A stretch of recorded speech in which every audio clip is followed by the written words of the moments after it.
Hello, നമുക്കിന്നൊരു കുഞ്ഞി കണ്ണനെ പെയിൻറ് ചെയ്താലോ? ഞാനൊരു മോട്ടീവ് എടുത്ത് സ്കെച്ച് ചെയ്ത് ഫാബ്രിക്കിനകത്ത് സ്കെച്ച് ചെയ്ത് വെച്ചിട്ടുണ്ടായിരുന്നു.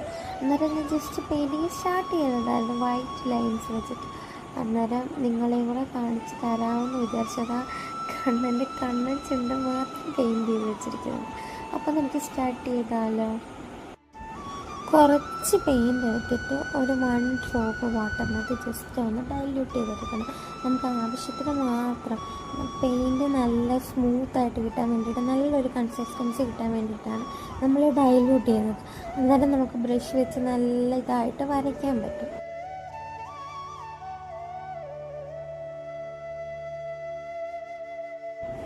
അപ്പോൾ നമ്മൾ പെയിൻറ്റ് ചെയ്യുമ്പോൾ പ്രത്യേകം ശ്രദ്ധിക്കണം. നമ്മൾ ബാക്കിയുള്ള ഫാബ്രിക്കിനകത്തൊന്നും പെയിൻ്റ് ആവാതെ സൂക്ഷിക്കണം നമ്മൾ.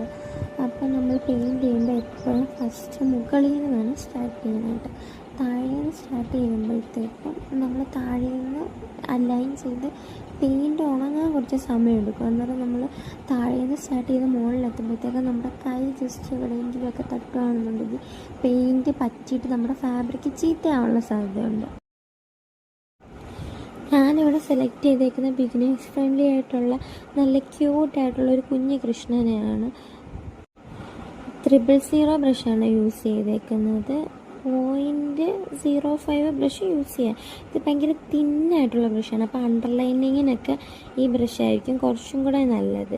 നമ്മൾ നല്ല രീതിക്ക് ബ്ലാക്ക് വെച്ച് അണ്ടർലൈൻ ചെയ്തിട്ട് പിന്നെ അതിൻ്റെ പുറത്ത് പെയിൻറ്റ് ചെയ്യുവാണെങ്കിൽ കാണാൻ നല്ല ഫിനിഷിംഗ് ആയിരിക്കും.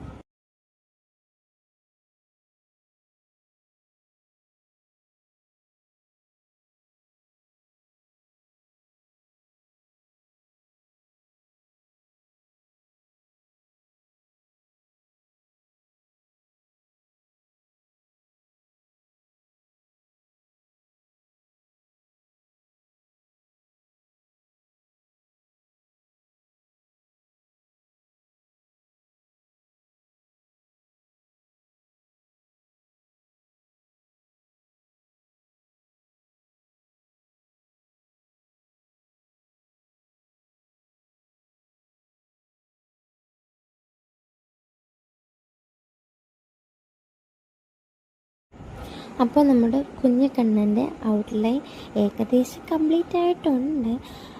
കണ്ണുമായി അത്ര പെർഫെക്റ്റ് ആയിട്ടില്ല. അത് നമുക്ക് പെയിൻറ്റിങ്ങിൽ കറക്റ്റ് ചെയ്യാം. അപ്പം നെക്സ്റ്റ് വീഡിയോയിൽ ഇതിൻ്റെ പെയിൻറ്റിങ്ങുമായിട്ട് വരാം. Stay tune. ബൈ.